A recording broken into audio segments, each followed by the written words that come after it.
Madame, Monsieur, bonsoir. Je suis ravie d'être à vos côtés pour vous faire vivre toutes les informations de ce jeudi 22 août sur Monaco Info. En voici quelques titres. Les meilleurs joueurs et joueuses de tennis du monde se retrouvent pour le dernier grand chelem de l'année. L'US Open a lieu à New York et Hugo Nys, le joueur de la Fédération monégasque de tennis, va y participer. Nous vous emmènerons dans ce journal à son dernier entraînement avant le grand départ outre-Atlantique. L'AS Monaco FC fête cette année ses 100 ans d'existence, l'occasion pour le club de retracer son incroyable histoire dans un livre officiel. Son auteur, Norbert Siri, a dédicacé hier soir son ouvrage au public. Nous l'avons rencontré. Ils sont de partout en principauté et permettent aux belles voitures de se garer sans encombre. Les voituriers des palaces monégasques sont précis, prudents et souriants. Nous sommes allés découvrir ce métier particulier avec une femme aux commandes. Chaque jour inlassablement, il assure la liaison entre les deux rives du port Hercule. Le bateau-bus permet d'échapper aux bouchons et aux nuisances qu'ils entraînent. Une vraie parenthèse pour les usagers. Il a été inauguré le 22 février 2019 avec ses lignes fluides et aériennes. Le One Monte Carlo fête cette année ses 5 ans. Coup de projecteur ce soir sur ce quartier situé à l'épicentre de Monaco. Nous vous en parlions hier, Valentin Vachereau réussissait haut la main son entrée dans l'US Open en passant le premier tour des qualifications.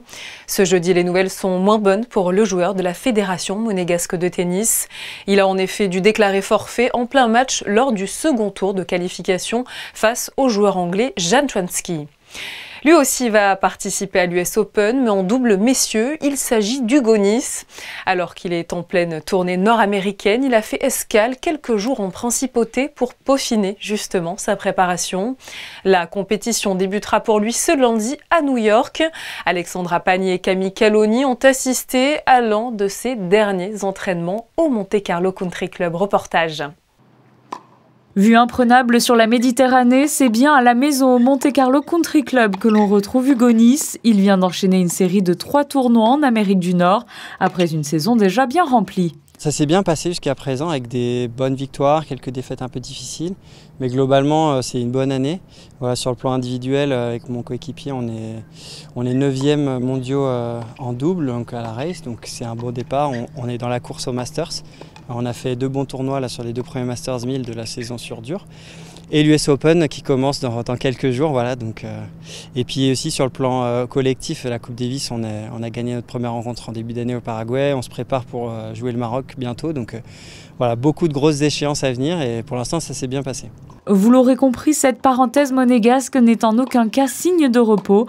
Hugo Nys est là pour se préparer à l'un des tournois du Grand Chelem tant convoité. Ici justement, la particularité avec l'humidité et la chaleur, il fait presque plus chaud que sur les jours les plus chauds à New York pendant l'US Open. Donc en fait c'est une super préparation d'être à la maison, c'est pour ça que j'en profite. L'US, ça a vraiment ses spécificités, il y a toujours beaucoup de bruit, c'est très new-yorkais, voilà, il y a du bruit, on sent quand on joue, on sent l'odeur des hamburgers, les gens sont contents, voilà, c'est vraiment l'ambiance new-yorkaise comme on peut l'imaginer. Les 2 derniers US Open d'ailleurs, on a perdu en quart de finale.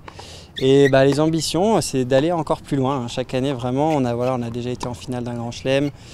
On a gagné un Masters 1000, donc on veut vraiment jouer les derniers carrés sur ces tournois. Et on a très récemment, au début de la tournée américaine, battu les numéros 1 mondiaux. Donc je pense que tout est possible. Et vraiment, on vise la victoire finale. Moi, mon objectif, c'est de gagner un Grand Chelem. Donc voilà, c'est toujours ça l'objectif pour le prochain.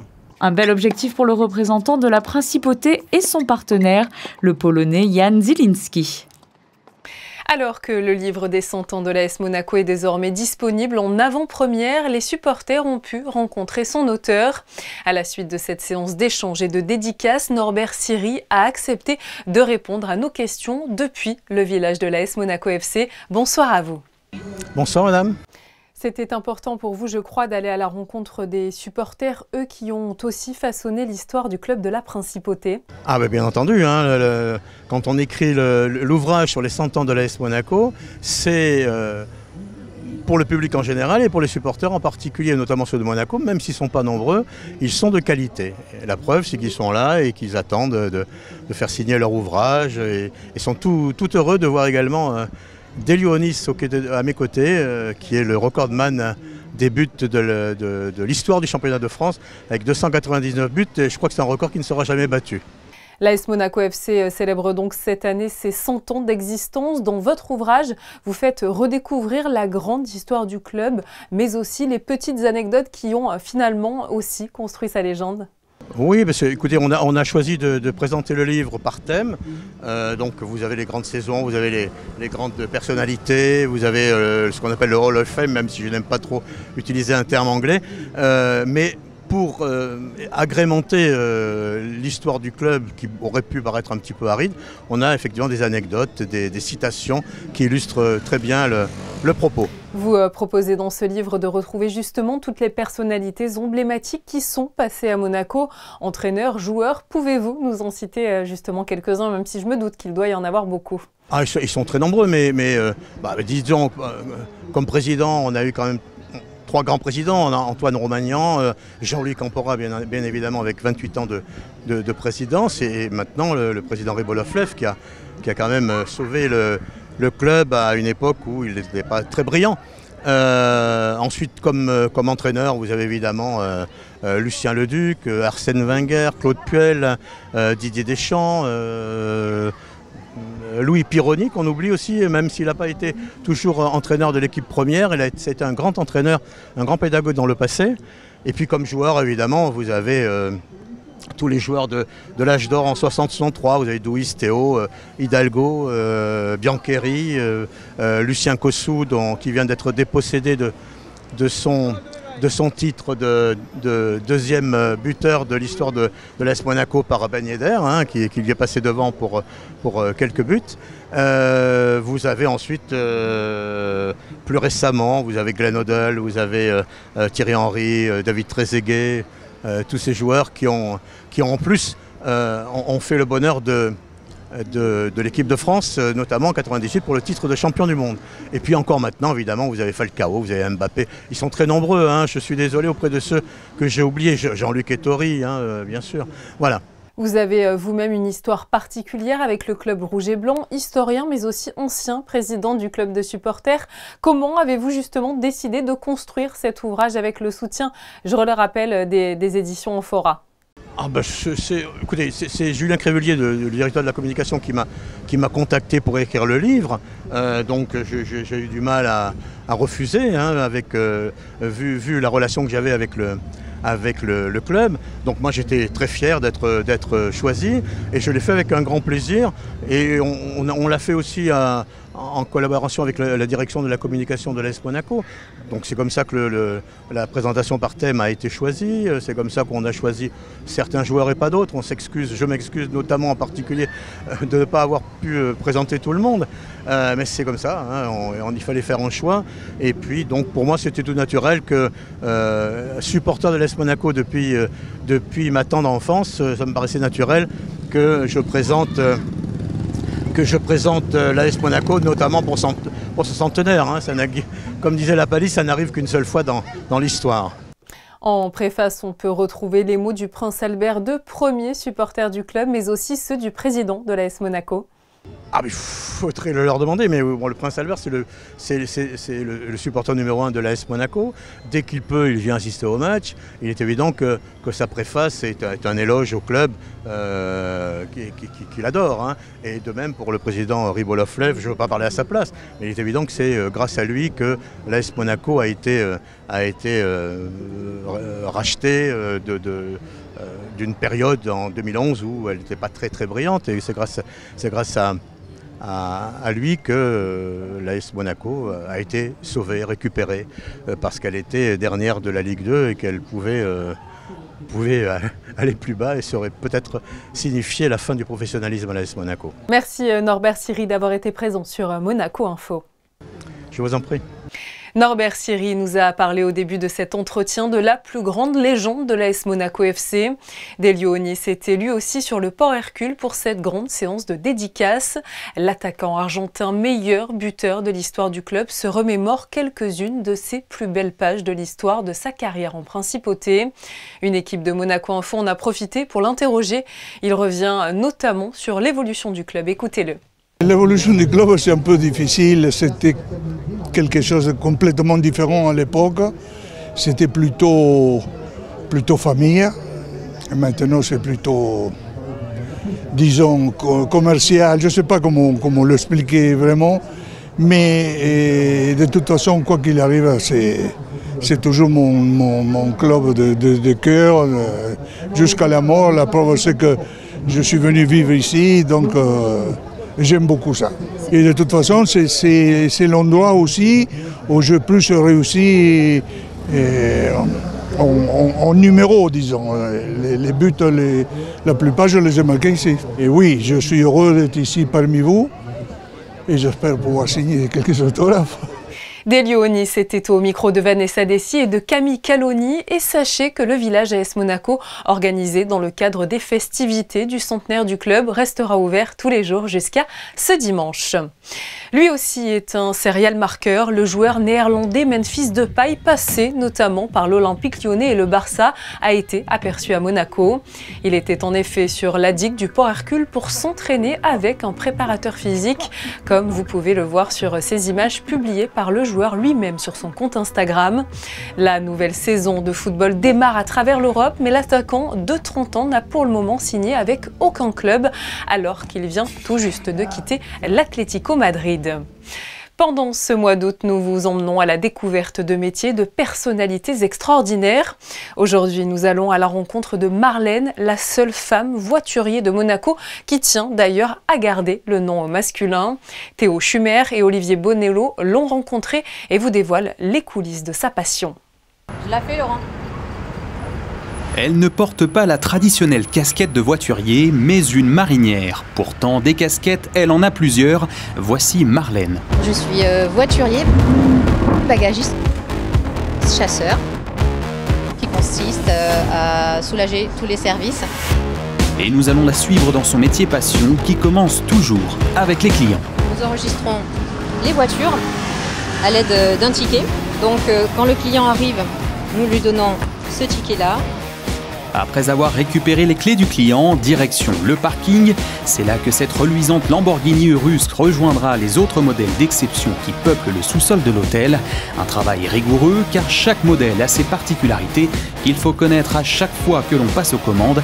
Et ça, Marlène en a bien conscience.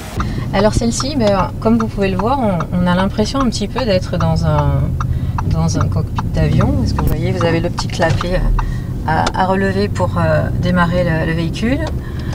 Ensuite, vous avez la commande au volant par palette pour enclencher la première en automatique. Et après, voilà, on est parti. Donc là, on va directement dans le parking, hein, c'est ça? Alors oui, là, on va aller dans le parking. Vous allez pouvoir voir qu'il y a des places, des fois, qui sont un petit peu plus anguleuses que d'autres. Parce que ça dépend de certains clients qui préfèrent que la voiture soit au parking plutôt qu'à l'extérieur. C'est une voiture assez prestigieuse, donc on se doit de faire le maximum d'attention pour pouvoir les choyer, les protéger correctement. Suivant la disponibilité des places, on arrive, c'est un petit peu la chasse au trésor pour trouver la place qui va convenir à notre voiture. Il y a combien de places ici dans ce parking? Alors il y a à peu près entre 120 et 140 places voilà, pour à peu près 400 chambres, ce qui est assez sportif par moment pour trouver la place idéale. Puis je vois que vous avez aussi des vieux modèles parfois dans le garage, comme on voit ici. C'est pas que vous voyez, on a toutes sortes de véhicules.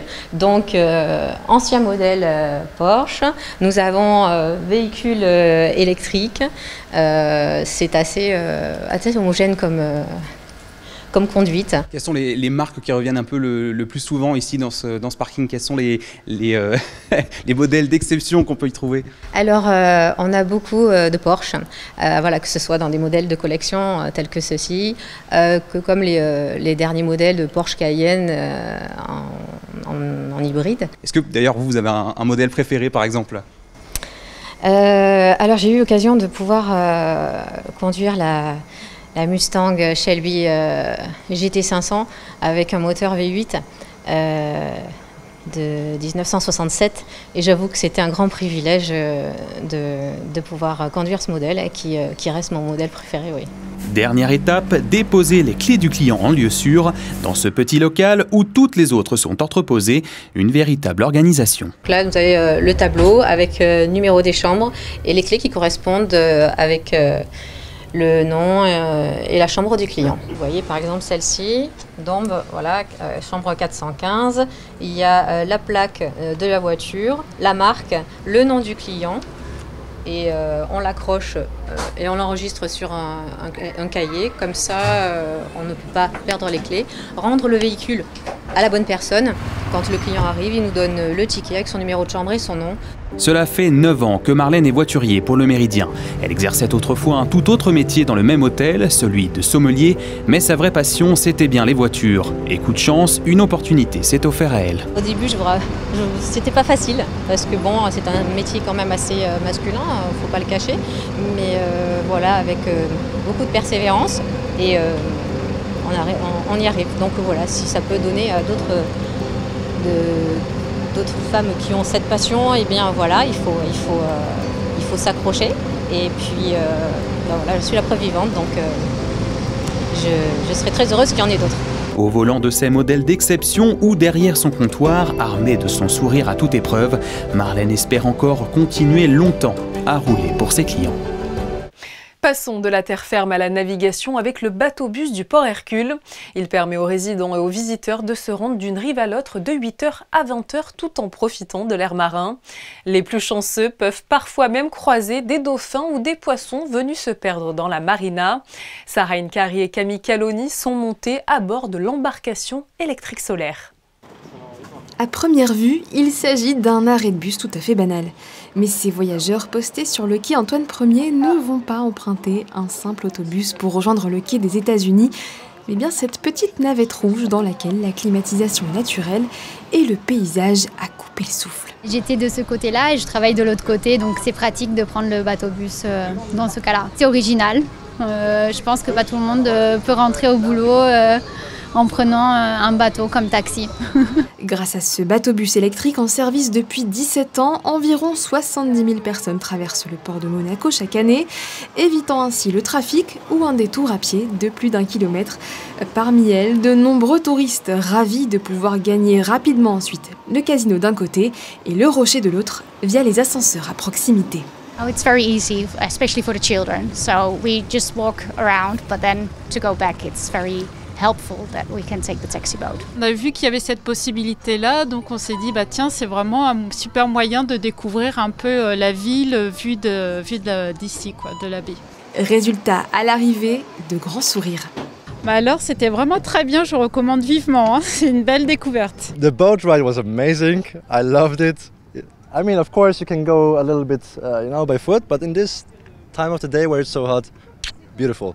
Love it. Cette traversée est opérée par Monaco Riviera Navigation pour le compte de la compagnie des autobus de Monaco. Ainsi sont proposés les mêmes services et avantages que dans les bus monégasques. Tous les utilisateurs des bus de Monaco viennent, qu'ils aient des cartes retraitées, qu'ils aient des cartes d'étudiants. Celui qui veut acheter le ticket, c'est toujours pareil, comme dans le bus, où en espèces vous achetez le ticket actuellement à 2 €, où vous utilisez la carte bancaire. Et carte bancaire, je pense qu'on doit être autour de 1,50 € actuellement. Pour les enfants de moins de 5 ans, le service est gratuit. La petite leçon de navigation aussi. Cet été 2024, le Grimaldi Forum a dévoilé l'exposition événement Turner, le sublime héritage. Elle présente un ensemble d'œuvres de premier plan du peintre dans une scénographie unique de plus de 2000 m². Ce rendez-vous culturel est une vraie invitation au voyage dans les paysages de l'artiste. Une invitation à laquelle les visiteurs ont largement répondu présent avec plus de 50 000 entrées comptabilisées cet été. Attention, il ne vous reste plus que 10 jours pour en profiter puisque l'exposition prendra fin le dimanche 1er septembre. Le One Monte Carlo célèbre cette année, je vous le disais, en titre son 5e anniversaire. Déployé en lieu et place du Sporting d'hiver, ce quartier ultra moderne s'étend sur 60 000 m² et il est très rapidement devenu un lieu de vie majeur en principauté. C'est le Focus Info du soir, il est signé Sarah Incari, Olivier Bonello et Clélia Renaud. 6 immeubles résidentiels haut de gamme, un immeuble de bureaux, 24 boutiques de luxe, un restaurant, un centre de conférences et une galerie d'art. C'est le résumé en chiffres du One Monte Carlo inauguré par la Société des Bains de Mer en 2019 en présence du couple princier. Un nouveau chapitre dans l'histoire de la SBM s'ouvrait alors. Aujourd'hui, 5 ans après, le directeur de ce complexe luxueux affiche un sourire rempli de satisfaction. Le domaine résidentiel a certainement un grand succès puisque tous les appartements sont occupés aujourd'hui. Je ne parle pas des boutiques, des shoppings, puisque toutes les boutiques ont des beaux commerciaux et je crois qu'il y a encore une liste d'attente malgré les autres développements du groupe. Sur le plan plus événementiel, nous avons la chance d'avoir un espace qui est très modulable, qui est très adaptable, qui peut être privatisable, c'est-à-dire on a beaucoup de manifestations qui souhaitent privatiser l'ensemble des salles. Nous avons plusieurs salles, nous avons au total 6 salles, donc une salle des arts qui était la reproduction de la salle des arts historique du Sporting d'hiver, qui a été une des conditions d'acceptation de ce projet. Et ensuite nous avons un amphithéâtre, 3 salles de sous-commission, et tout ça peut soit être loué de manière indépendante, séparée, soit être privatisé. En toute intimité, la maison Chanel a par exemple privatisé les lieux il y a quelques semaines pour présenter sa nouvelle collection de haute joaillerie. La scénographie était spectaculaire. C'est une manifestation qui a duré 1 mois complet, avec 12 jours de montage, 24 heures sur 24, 100 personnes, c'était une vraie chorégraphie. C'était très professionnel et pour nous c'était une expérience unique parce que ça a été elle restera dans l'histoire, je pense, du centre définitivement. Si le One Monte Carlo était également à l'époque un tout nouveau quartier dédié à la mode, avec la cohabitation en un même lieu de 4 des plus prestigieuses maisons de luxe, Cartier, Louis Vuitton, Chanel et Fendi, c'était aussi un nouveau quartier résidentiel attendu avec la création de 37 appartements de 60 à 800 m². Il y a donc 6 immeubles d'appartements et au sommet de chacun de ces 6 immeubles, il y a un triplex avec une piscine privative. On a décidé de faire plutôt des grands appartements parce que ça correspondait à notre clientèle, une clientèle de famille qui recherchait des appartements pour vivre à l'année à Monaco. Au-delà de jouir d'un appartement haut de gamme avec dressing, belle hauteur sous plafond et matériaux nobles, ce sont surtout les services mis à la disposition des locataires qui revêtent un caractère exceptionnel. Les résidents ont évidemment un service digne d'un palace. Et ça, c'est aussi notre marque de fabrique dans la Société des Bains de Mer. Donc on leur propose conciergerie et service voiturier 24 heures sur 24. Également, on propose un service de room service, puisqu'on a nos restaurants qui sont juste à côté du One Monte Carlo et même dans le One Monte Carlo. Et donc, ils peuvent commander la restauration à domicile et évidemment aussi service blanchisserie. On a notre propre équipe pour faire le ménage dans les appartements. Donc, de quoi répondre à toutes leurs attentes. Pour les petits creux, un restaurant ne pouvait manquer à cet espace. Alors, les équipes de la SBM ont fait appel au talent du chef doublement étoilé Marcel Ravin pour élaborer la carte de cette nouvelle adresse qu'elles ont choisi de baptiser Madawan. Explication. C'est en lien avec notre chef, Marcel, et son île de cœur et de naissance, la Martinique. Et donc, là-bas, on dit la Martinique, on dit Madinina, entre autres. Et Mada, en fait, c'est une abréviation. Donc du coup, c'est un petit coup de cœur Madawan pour l'île de Martinique.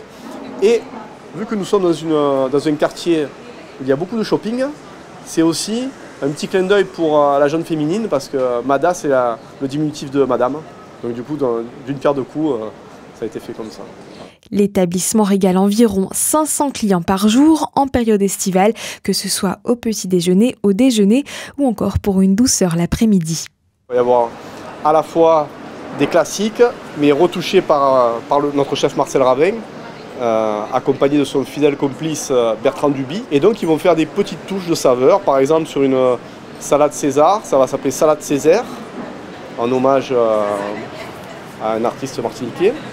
Et il y aura des petites touches avec du curry, il va y avoir des petites choses qui vont faire que du curcuma, que vous allez voyager et que ça va un petit peu casser les habitudes des best-of qu'on peut trouver ailleurs. Ici, le fait maison est privilégié et les prix sont accessibles. Bref, ce restaurant engagé a tout pour lui et séduit depuis son ouverture les ultra-locaux comme les touristes. On est à 2 pas du cœur de Monte-Carlo, de la place du Casino. On a un endroit, on va dire classe et décontracté, avec un couvert moyen qui est abordable, autour des 35 € le midi. Et ça permet d'avoir un panel de clientèle assez large. Et c'est ça qui est bien aussi ici, c'est qu'en fait, ici, tout le monde se sent à l'aise. Que vous soyez monégasque, résident, travailleur, en vacances, vous êtes tous les bienvenus. Voilà la définition de la snackonomie, concept de restauration créé de toutes pièces par le chef Marcel Ravin et qui allie le savoir-faire gastronomique à la simplicité d'un lieu. Une formule gagnante que le guide Goemillo a récompensée en attribuant une toque, une belle surprise pour toutes les équipes. Avant de clore ce journal, un point sur vos prévisions météo avec Sarah Inkari. Bonsoir à vous. Quelle sera la tendance dans le ciel ce vendredi ? Bonsoir Julia, bonsoir à tous. Le ciel sera totalement dégagé demain. Encore une journée idéale pour profiter de la plage en principauté. L'indice UV grimpera jusqu'à 6, alors pensez à bien vous protéger. Quant aux températures, elles seront stationnaires avec 23 degrés le matin et 27 l'après-midi pour les maximales. Enfin, on embrasse bien fort les roses de notre entourage. Elles seront à l'honneur ce 23 août. Eh bien, ce sera fait, Sarah. Merci à vous pour ce point complet sur la météo du vendredi 23 août. Demain, vous allez d'ailleurs pouvoir retrouver Christophe Paco à la présentation de ce journal. De mon côté, je vous quitte avec les photographies de Manuel Vitali. Il a assisté ce matin à l'entraînement de l'AS Monaco FC. Les joueurs sont en pleine préparation de leur 2e match de la saison. Ils vont se mesurer à l'Olympique Lyonnais ce samedi à 17 h. Vous pourrez d'ailleurs entendre dans l'édition de demain les ressentis de l'entraîneur et des joueurs avant ce choc. Très belle soirée sur Monaco Info et à très vite.